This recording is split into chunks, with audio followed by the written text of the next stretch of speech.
인생에서 위기 상황이라고 하는 것은 상수와도 같습니다.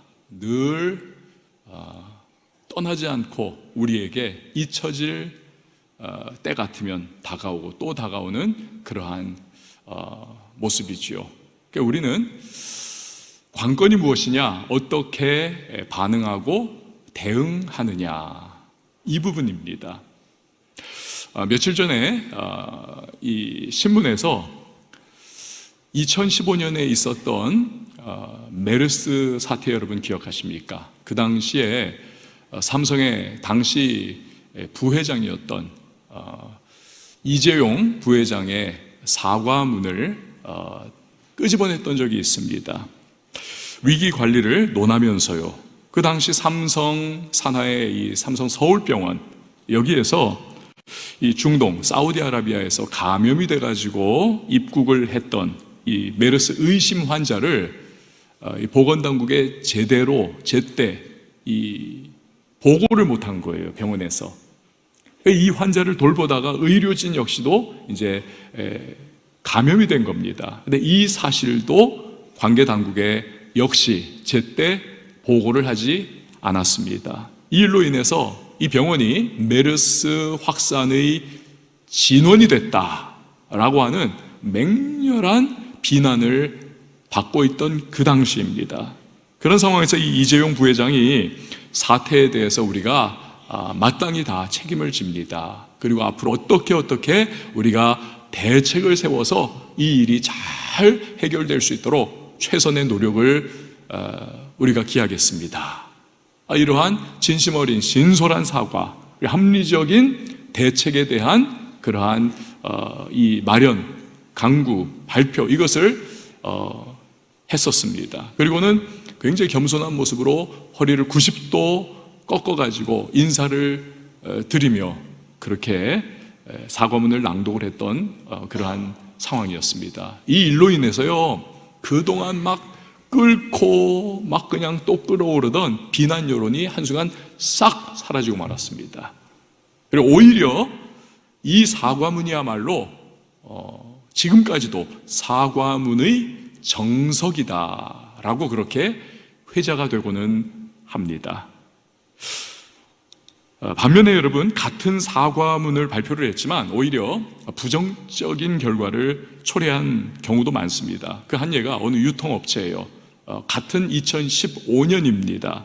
이 회사는요, 수습사원 부당해고 논란에 휩싸였습니다. 2주 동안의 수습사원 훈련 기간이 끝나고 우리가 세운 기준에 아무도 도달하지 못했다. 다 잘라버렸어요, 수습사원들을. 그래가지고는 이거 너무한 거 아니냐 하면서 비난 여론이 막 그냥 비등하며 막 들끓었습니다. 부랴부랴 회사가 사과문을 발표를 했어요. 그러나 이 사과문이 오히려 더 공분을 막 키우는 결과를 초래했습니다. 왜냐하면 문장 중에서 이런 문장들이었습니다. 본의 아닌 오해. 오해라는 거예요, 이런 것이. 자기들은 아닌데, 잘못이 아닌데, 그건 이제 여론과 국민들이 오해한 거다. 또 저희가 달을 가리켰지만 많은 사람이 그 달을 가리킨 우리의 손가락을 지금 바라보고 있습니다. 뭐 이런 식의 그러한 표현들이 그 문장에 들어간 거죠. 국민들이 막 화가 더 뻗친 겁니다. 자기들은 잘못이 없고 이건 소통의 문제일 뿐이다. 뭐 이런 식의 뉘앙스, 어감, 이걸 받은 것입니다. 굉장히 거만하게 받아들여진 거지요. 오히려 그래서 그냥 더 여론의 질타를 받고 굉장히 고노에 몰렸던 적이 있습니다. 이 두 사과문의 예에서 보듯이 어떤 대응을 하느냐에 따라서 굉장히 긍정적인 결과를 만들어낼 수도 있고 굉장히 부정적인 결과를 초래할 수도 있는 것입니다. 여러분, 오늘 본문에서 어찌 보면 예수님께서 지금 그러한 상황 가운데 놓여 있으신 것입니다. 들어보세요. 30년의 예수님의 사적인 생활, 그러니까 사생애라고 하죠. 사생애. 드디어 이제는 그 사생애가 마무리되면서 3년의 공적 생활, 공생애라고 합니다. 이 공생애가 시작이 되는 겁니다. 인류의 죄를 대속하기 위한 공생애지요. 이를 위해서 예수님께서는 세례 요한이 세례를 집례하고 있던 요단강에 친히 나아가셔서 그로부터 세례를 받으십니다. 물론 침례죠. 그 당시엔 물속에 깊이 잠겼다 나오시는. 근데 그 순간에 하늘이 열리면서 성령이 비둘기와 같이 충만하게 예수님께 임합니다. 또 하늘에서 소리가 나죠. 하나님의 소리, 이는 내 사랑하는 아들이요 내 기뻐하는 자다. 그 일 후에 성령 충만한 상태에서 예수님은 광야에서 40일간을 지내며 마귀의 강력한 시험을 받으십니다. 자, 그런데 이때입니다. 예수님께서 어떠한 대응을 하시느냐, 즉 시험을 물리치느냐, 시험에 쓰러지느냐, 어떤 대응을 하느냐가 너무너무 중요한 것입니다. 만약에 대응을 잘하세요, 그래서 시험을 물리쳤습니다. 그러면 십자가의 길을 이제부터 예수님은 제대로 가실 수가 있는 겁니다. 그리고 우리 온 인류에게 구원과 영생의 문이 활짝 열릴 수가 있는 것입니다. 반면에 예수님이 그 시험에 제대로 대응을 못하세요. 넘어져 버리십니다. 십자가의 길이 닫혀버리는 거지요. 우리의 구원과 영생의 길 역시도 닫혀버리게 되는 겁니다.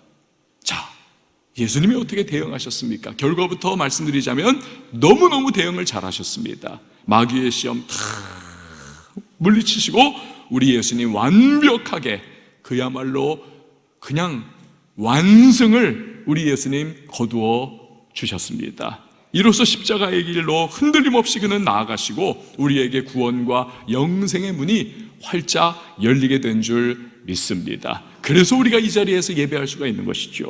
자, 오늘 이런 예수님을 통해서 인생에 닥쳐오는 위기의 상황에 직면한 순간순간 우리가 어떻게 대응을 해야 할 것인가, 이 부분을 살펴보고자 하는 것입니다. 자, 먼저 우리가 주목해야 할 것이 있습니다. 마귀입니다. 마귀는 어디를 딱 쳐야 할지 정확한 공격 지점을 너무나 잘 알고 있다는 사실입니다. 여러분, 지금 예수님 보세요. 금식 중에 계십니다. 하나님의 아들이시지만 인간의 육신을 입고 이 땅에 오셨기 때문에 우리의 느끼는 본성과 본능 다 가지고 계십니다. 배고프신 거예요. 허기지신 것입니다. 음식이 절실하신 것입니다. 제가 예전에 이제 3일 금식, 일주일 금식, 여러분들도 종종 하실 터인데 저도 자주 했던 적이 있습니다. 근데요, 그때마다 늘 나타나는 증상이 있더군요. 금식하면.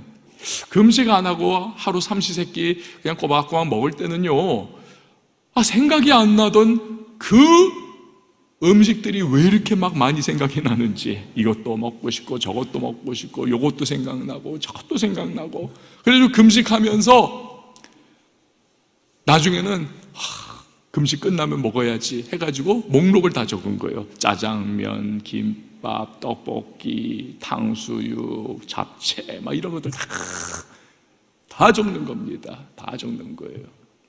이제 막 적다가 결국에 제가 금식이 끝나면 늘 저만의 리추얼, 의식과 같은 것이 뭐냐면 복숭아 통조림을 먹는 겁니다. 금식하고 나면 왜 이렇게 복숭아 통조림이 그립고 또 맛있는지 몰라요. 지금은 제가 전혀 안 먹습니다. 복숭아 통조림을. 너무 달아가지고. 근데 그 당시에는 그랬어요. 복숭아 통조림을 쫙 뜯으면서 거기에서 이제 시럽을 쫙 마시고 꿀꺽꿀꺽꿀꺽 마시면서 그 넘어가는 그 달콤함, 그리고 그 황도와 백도를 찍어가지고 막 먹으면서 그냥 그 달콤함과 그 부드러움, 이게 뱃속으로 들어가면서 너무너무 막 좋은 거예요. 드디어 내가 금식을 끝냈구나. 이게 저의 금식 후의 리추얼이었던 겁니다. 언젠가 제가 소위 금식 기도원이라고 하는 곳에 간 적이 있습니다. 금식 기도원. 근데요, 이 금식 기도원에서 제가 시험에 들었어요. 왜냐하면 금식 기도원인데 군고구마를 구워서 파는 거예요. 금식을 막 하고 있는데 워낙 군고구마 좋아하는 전데 군고구마 냄새가, 이 금식하면 여러분 후각이 굉장히 예민해지잖아요. 막 코 속으로 막 들어오는 거예요. 그래서 제가 마귀들과 싸울지라 고구마가 마귀가 된 거예요. 막 군고구마야 냄새가 물러가라 막 이러면서 진짜 막 버겁게 또 막 화도 나면서 이 금식기도원은 대체 금식기도원인데 왜 고구마를 파는 거야 막 이러면서 그렇게 금식을 정말 어렵게 했던 기억들도 있습니다. 여러분, 몇 끼 굶어도 이렇게 정말 배고프고 허기지고 먹고 싶고 정말 온갖 음식 생각이 다 나는데 우리 예수님 어떠십니까? 40일간 금식 중이에요. 그야말로 극심한 허기에 지금 시달리고 계십니다. 근데 이때 마귀가 어떻게 공격을 합니까? 다른 거로 먼저 공격하지 않으세요. 마귀가 정확합니다. 공격 지점이 무엇인지 어떻게 해야 쓰러뜨릴 수 있을지 너무 잘 아는 겁니다. 너 하나님의 아들이라며 능력 있다며 이 돌들로 떡덩이 만들어서 먹으면 끝나는 거 아니야? 간단하잖아. 왜 안 해? 그렇게 해봐. 그러면 내가 믿어줄게. 한번 먹어봐 라고 그렇게 예수님의 지금 육신의 연약함과 지금 예수님이 가장 육신적으로 필요한 것, 이걸 지금 딱 집어가지고 공격해 들어오는 것입니다. 여러분, 언제나 그래요. 마귀는 누군가를 공격할 때 육신의 정욕, 이생의 자랑, 안목의 정욕, 이 중에서 어느 부분을 치고 들어가야 이 사람이 꺾여지고 넘어질지 너무 잘 알고 그 부분을 집중 공략을 하는 것입니다. 아담과 하와를 보세요. 에덴 동산은 모든 것이 완벽한 곳입니다. 100% 인간의 필요가 다 충족되어 있는 곳, 먹을 거, 입을 거, 그리고 모든 요구하는 것들, 습도와 온도까지 정말 너무너무 모든 것이 완벽한 그러한 곳, 하나님이 만들어주신 그 땅. 그런데 거기서 살아가고 있던 아담과 하와에게 딱 한 가지가 없는 거예요. 무엇입니까? 마귀가 그것을 치고 들어오는 거죠. 너희 하나님처럼 되고 싶지. 하나님처럼 되고 싶지. 그러면 선악을 알게 하는 저 나무 따먹어. 아무리 완전하고 아무리 모든 조건이 완벽해도 하나님 될 수는 없잖아요. 그걸 치고 들어오는 겁니다. 마귀가 교활해요. 다윗은 어떻습니까? 육신의 정욕을 건드립니다. 통일왕국을 이루고 이제는 부국강병의 시대가 도래했습니다. 전쟁이 나도 다윗이 출전을 하지 않습니다. 참전 안 해요. 그냥 부하들 보내면 끝나버리는 그러한 강력한 군주가 되었습니다. 그런데 그의 영혼이 느슨해지기 시작하는 겁니다. 그래서 낮잠 자다 말고 옥상에 올라가서 이리저리 둘러보는 거지요. 아니 근데 왜 하필이면 그때 목욕하는 바세바가 눈에 들어오는 겁니까? 이 마귀가 다윗의 육신의 정욕을 다 그 순간 요때 내가 이렇게 딱 시험을 던지면 얘는 넘어진다. 그 바세바를 거기에다가 딱 대령을 하는 거죠. 그러니까 참 보면요, 이 바세바는요, 참 기구하기도 하고, 그 참 이름부터 이상야릇해요. 이름부터 이상야릇해. 이 바세바는 영어로 이름이 베트쉐바입니다. 베트쉐바. 베스가 뭡니까? 목욕. 쉬는 뭡니까? 그녀. 바는 뭡니까? 봐라. 봐. 그래서 그거 이름만으로도 목욕하는 그 여자를 봐. 그렇게 되는 거예요. 이게 참 그것도 우연의 일치와 같은 재미난 그러한 부분인데, 어쨌든 마귀가 이 바세바를 대령을 해가지고 그 씬에 집어넣어서 이 다윗을 시험에 빠져 범죄하게 만드는 것이죠. 뭔지를 잘 아는 겁니다. 어디를 치고 들어가야 할지. 얼마 전에 책에서 맥스 루케이도 목사님의 고백을 읽었습니다. 이 맥스 루케이도 목사님은요, 책 많이 내신 분입니다. 아주 베스트셀러를 여러 권을 쓰신, 제 서재에도 이분 책이 여러 권이 있습니다. 야, 어떻게 이렇게 책을 잘 쓸까? 그렇게 감탄하면서 읽었던 책들도 있습니다. 그런데 이분이 한때는요, 미국의 국민 목사다. 국민 목사, 국민 여동생, 국민 요정, 그런 의미죠. 최고의 목사라는 겁니다. 그리고 미국의 최고의 설교자다라고 하는 그러한 별명으로 불림받아도 되는 대단히 목회를 잘했습니다. 설교도 엄청 잘하고 교회가 그냥 계속 부흥하고 새롭게 건축을 거대하게 하고 사람들은 몰려들고 책은 내면 내는 족족 베스트셀러가 되고 방송국에서 늘 와서 함께 방송을 촬영하고 내보내고 교인들은 다 존경하고 모든 사람들이 다 이 목사님을 주목하고 찾고 열광하고 박수를 치는 겁니다. 그런데 그럴수록 이분이 무게감을 느끼는 거예요. 일이 점점 많아지고 어깨가 무거워지고 모든 사람이 자기를 찾으니까 다 거기 막 부흥하려다 보니까 새벽부터 저녁까지 막 정말 분주함 속에 이 마음이 점점 스트레스에 가득 차는 겁니다. 이때 마귀가 이제 이 목사님을 치는 거예요. 그래서 이분이 손을 댄 게 뭐냐? 그때부터 이분이 술에 손을 대는 겁니다. 술.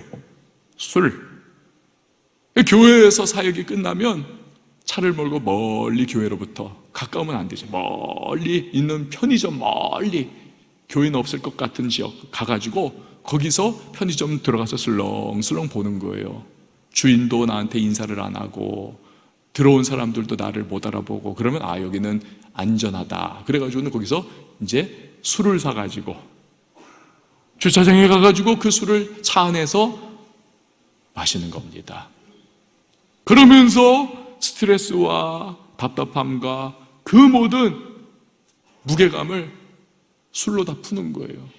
그러면서 하여튼 막 알코올 중독이 되는 거죠. 점점. 근데 어느 날 그렇게 주차장에 또 앉아가지고 몰래 차 안에서 술을 사서 마시고 있는데 하나님이 그를 찾아오신 거예요. 마음속에 그런 감동으로 메시지를 주시더랍니다. 맥스야, 너 요즘 괜찮냐? 너 요즘 아닌 것 같다. 이 목사님이 대답을 마음으로 했대요. 주님, 그래도 저 괜찮아요. 지금 제가 다 컨트롤하고 있거든요. 진짜냐 너? 근데 왜 너는 지금 아무도 모르게 그 차 안에 숨어서 술을 홀짝거리고 있느냐? 주님께서 정확하게 그의 현 상태를 짚어주시는 겁니다. 그래서 이분이 거기에서 무너져 내린 거예요. 회개하고 이분이 교회 앞에 공적으로 나는 위선자입니다.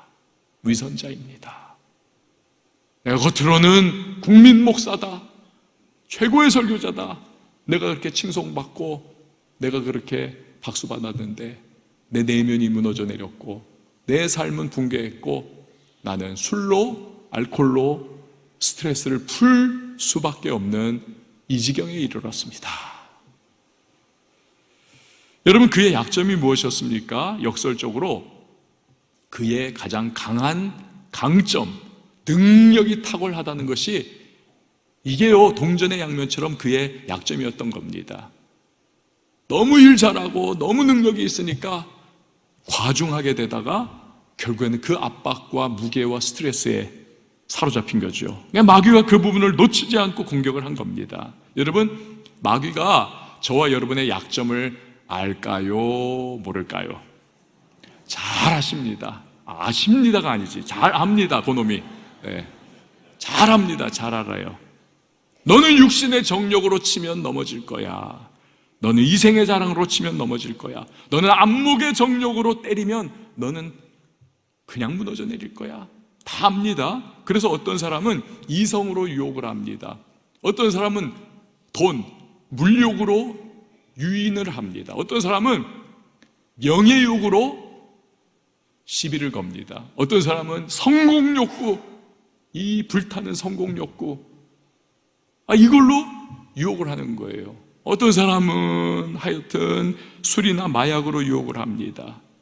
어떤 사람은 맥스 루케이도 목사님처럼 그냥 너무 많은 일을 잘하는 게 문제일 수도 있어요. 그 과정에서 그냥 과중한 스트레스에 완전히 짓눌려 버리는 거죠. 또는 그 일에 사로잡혀가지고 그 일하는 재미, 성취하는 재미에 하나님이 점점 멀어져가는 그러한 부분이 생길 수도 있는 겁니다. 또는 나는 능력이 뛰어나 그러면서 교만에 그냥 확 빠져버릴 수도 있는 것이죠.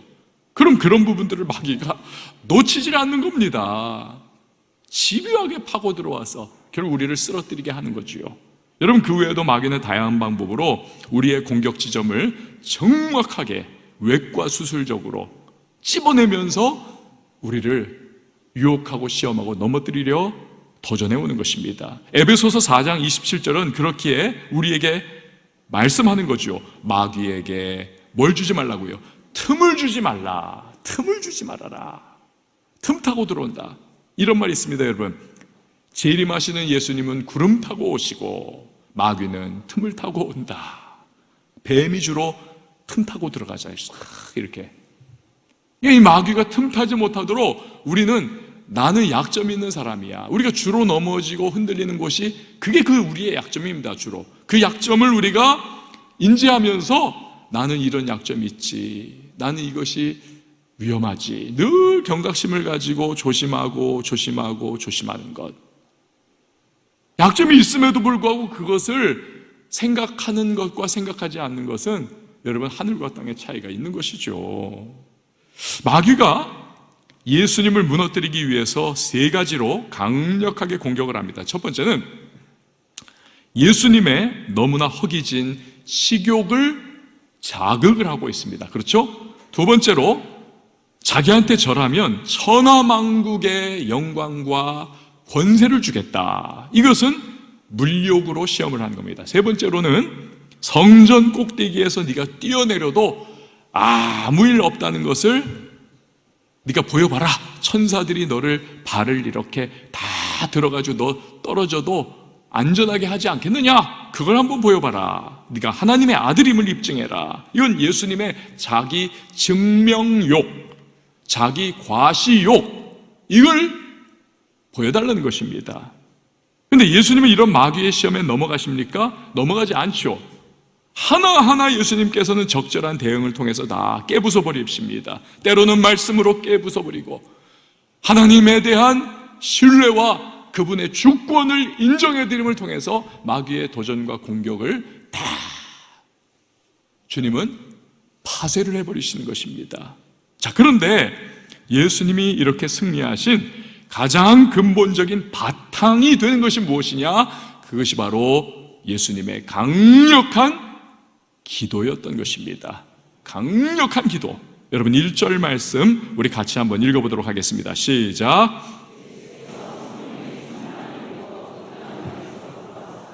광야에서 40일 동안 성령에게 이끌리시며. 아멘.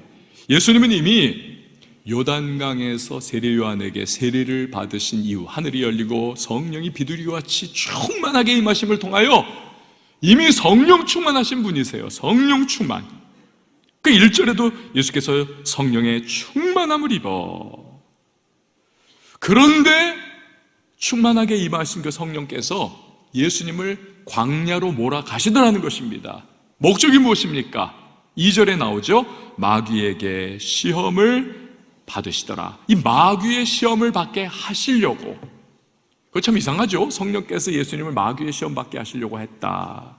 이 장면을 이해를 하려면 오래전에 출애굽한 이스라엘 백성들이 광야 40년 세월 동안을 우리는 회상을 해봐야만 합니다.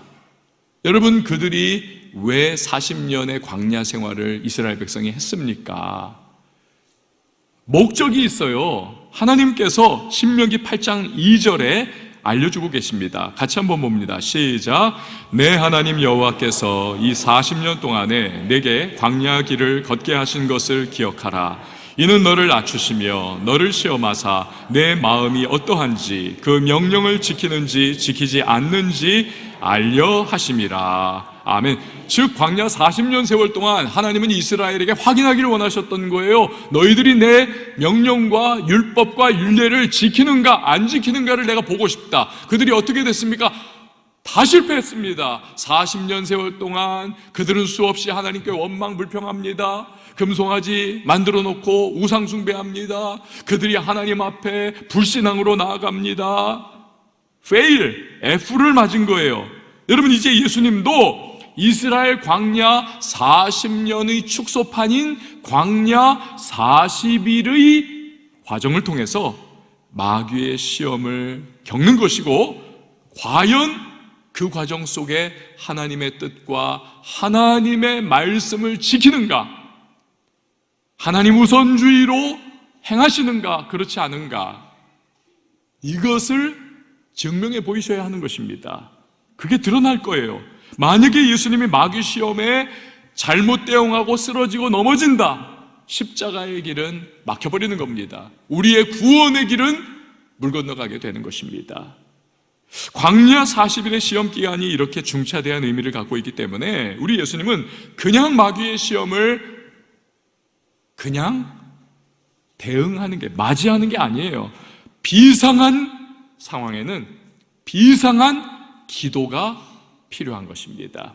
여러분, 한번 저를 따라해 주십시오. 비상한 상황에는 비상한 기도가 필요하다.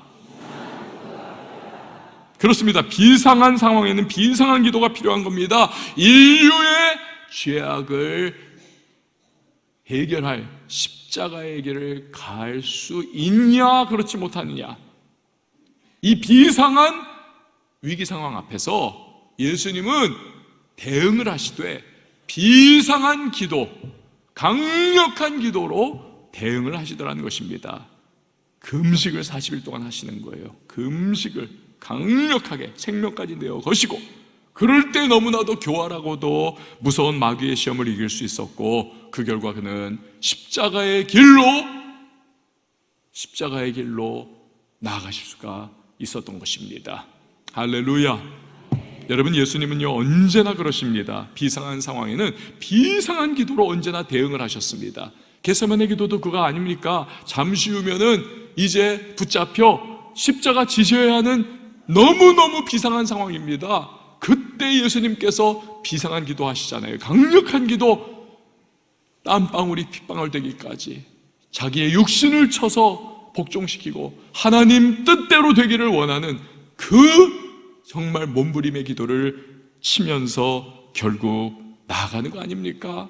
그 십자가라고 하는 것이 여러분, 육신적으로는 얼마나 피하고 싶습니까? 심정적으로는 얼마나 회피하고 싶습니까?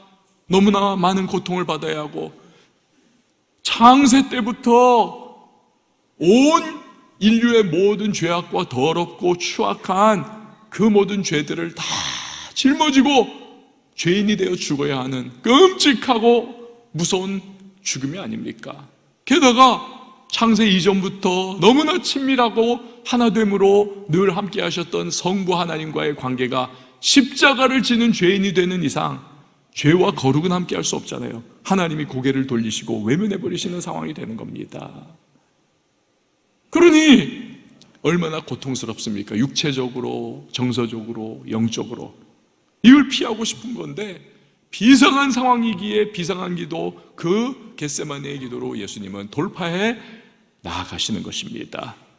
여러분, 기도가 무엇인가요? 기도는 그냥 어떤 종교적인 활동, 그게 기도가 아닌 것입니다. 기도는 해도 되고 안 해도 되는 그런 종류의 것이 아닌 것입니다. 기도는 승리하는 그리스도인이 되기 원한다면 반드시 붙들어야 할 필수 요소가 기도라는 사실을 여러분 꼭 기억을 하시기를 바랍니다.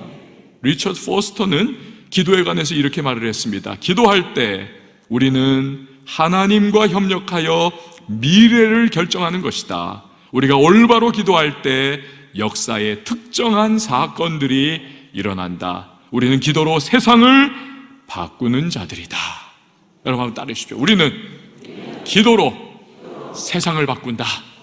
여러분 믿으시기 바랍니다. 왜요? 우리가 기도하면 하나님이 들으시기 때문에, 하나님이 우리의 기도에 반응하시기 때문에, 하나님이 우리의 기도를 통하여 역사해 주시는 것입니다.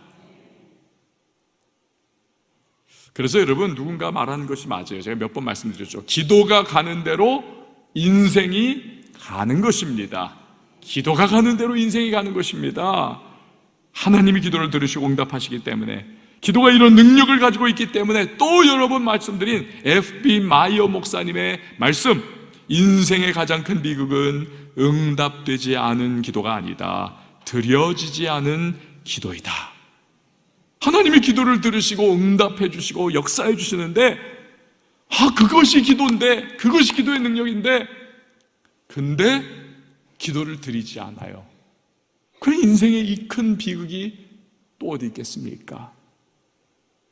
19세기에 주님께 귀하게 쓰임받은 찰스 피니 목사님, 그가요 부흥 집회를 통해 가지고 예수 전하고, 그래서 구원받은 사람들이 무려 50만 명입니다. 50만 명. 50만 명. 그 당시 인구 비례로 지금과 이거 비교를 해보면 한 300만 명 구원받은 거예요. 사실은 300~400만 명. 이 한 사람 때문에.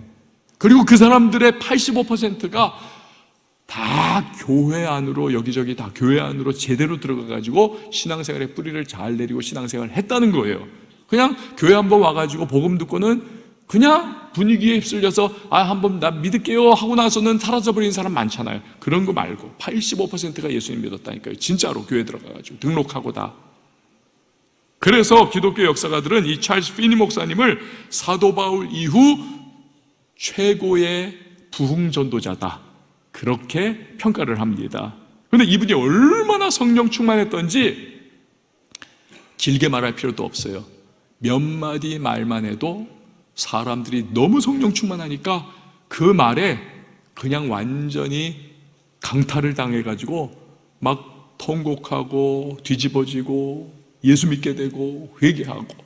한 번은 방직 공장의 공장장이 이 피니 목사님을 초대를 했습니다. 우리 공장에서 예배 좀 인도해 주세요. 그 가가지고 인사를 하고 나서 그 방직 공장 안에 많은 여공들이 기다리고 있는데, 이 피니 목사님이 딱 성경을 읽고 들어갑니다. 문 열고 삐걱하고. 그 순간 한마디 말도 안 했는데 워낙 압도적인 성령의 기름 부으심이 충만한 분이 들어가시니까 갑자기 그 여공들이 막 훌쩍훌쩍 울기 시작하더라는 거예요. 그러면서 막 통곡이 터져 나오고 막 흐느껴 울고 회개하고, 부흥이 일어난 거예요.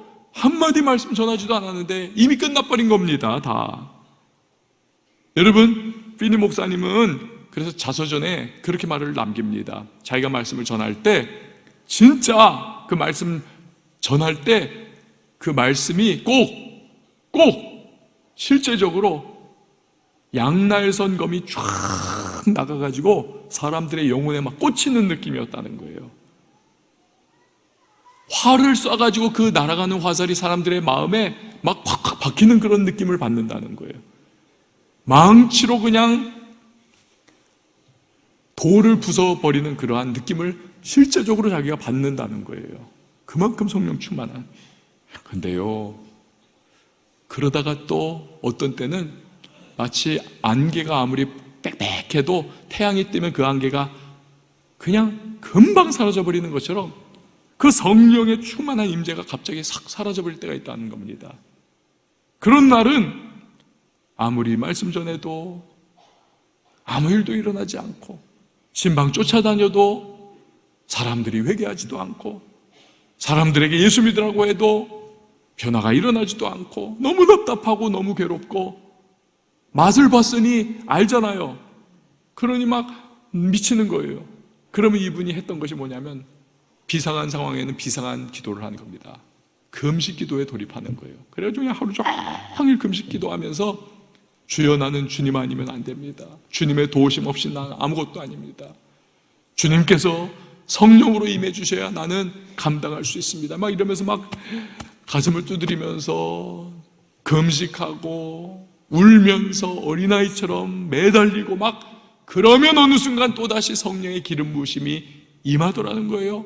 그러면 또 몇 마디 말하면 사람들이 뒤집어지고 예수께 돌아오고 놀라운 역사가 나타나는 하나님의 위대한 종으로 그래서 쓰임을 받을 수가 있었다는 것입니다. 할렐루야.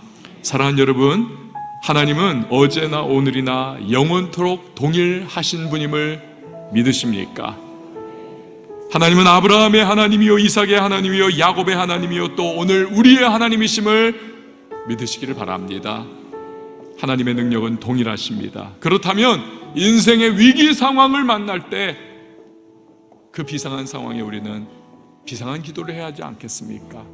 우리도 강력한 기도를 해야 하지 않겠습니까? 오늘날 대한민국이 혼란스럽습니다. 우리 정말 기도해야 합니다. 경제가 따라서 지금 전 세계는 다 이 관세 전쟁에 돌입해가지고 각자 도생의 시대가 되어서 몸부림을 치고 있는데 우리 사령탑이 지금 완전히 막 흔들려가지고 이 상태가 되어버리니까 대책이 아무것도 없잖아요. 정말 위기 상황. 또 우리 개인적으로도 여러분 경제가 너무 어렵고 삶에 계속 마귀의 시험도 다가오고 여러 가지 문제가 우리에게 끊임없이 다가오는 삶을 살아가고 있지 않습니까? 우리는요 그렇기 때문에 강력한 기도가 필요합니다. 또 마귀가 우리를 가만 놔두나요? 여러분 이러한 비상한 상황, 비상한 기도가 필요합니다. 우리에게는 강력한 기도가 필요해요. 우리가 기도할 때 하나님께서 우리의 기도를 들으시고 역사하시고 우리의 삶을 일으켜 주시고 우리의 가정과 교회를 힘있게 하시고 흔들리는 이 나라를 주님의 능력의 손으로 붙들어 주실 줄 믿습니다. 그 하나님의 신실하심을 신뢰하며 기도로 나갈 수 있는 저와 여러분이 될 수 있기를 바랍니다.